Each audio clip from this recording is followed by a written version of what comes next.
Hello everybody. Today is January the 7th, 2022, and it is Miss Jo coming at you from Charlottetown, Prince Edward Island. Today we're going to talk a little bit about a very important topic called conflict resolution. And that basically means making up with your friends, fixing things if you have a disagreement or an argument with a friend. So there's some steps you can follow to help make conflict resolution a little better and a little easier to do, because everybody, when they have a conflict, most people tend to think that they're right. And that means your friend who you're having your conflict with probably thinks they're right as well. And so you may not agree on what the solution to your problem is. So here's what you can do. Stop, take a pause, take a deep breath, and then say, hey, you matter to me, so we need to fix this. So here are some steps you can follow. Number one is to identify the problem.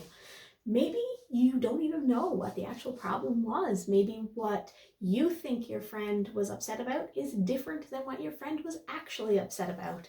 And so if we don't know the problem, we cannot solve it. Figure out what happened.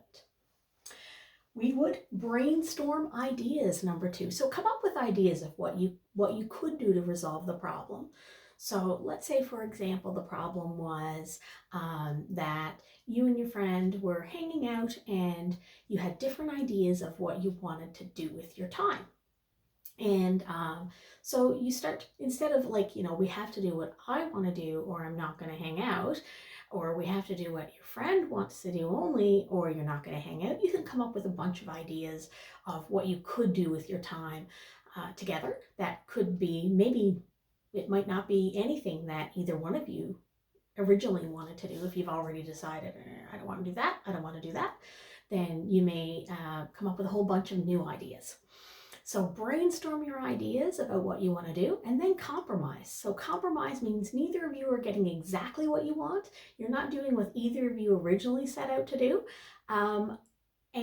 but you're picking something both of you can live with, or both of you will feel comfortable doing, or will still be able to have fun while you do. And then the final step is to follow through. So that means to actually do the thing that you had chosen to do. So not just saying, okay, this is what we're going to do, and then going back and, saying, I'm just going to do whatever I want. You still choose to do the thing that you want to do. A big part of conflict resolution is sometimes like preventing these problems from happening. So what you can do is think about it afterwards. Do a little bit of soul searching, do a little bit of thinking about, what is it that happened? How did you react? Could you have reacted better? Was your reaction appropriate? What about, does everybody agree? Do you agree and your friend agree that your reaction was inappropriate? Or do you still think your action was kind of fine and your friend thinks it was inappropriate? Or the other way around, does your friend think that what they did was fine and you think it was inappropriate? So what did you learn from your reaction and the reactions of others during the conflict? So did you learn something about how to interact with that person better, or how maybe, I didn't realize that I reacted so strongly when this thing came up, when I wasn't able to just make the decisions for everybody.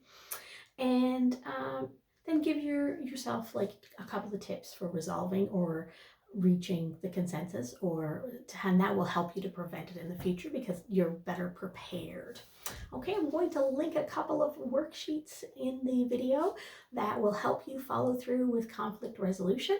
And I look forward to talking to you again on Monday. Take care. Have a great weekend.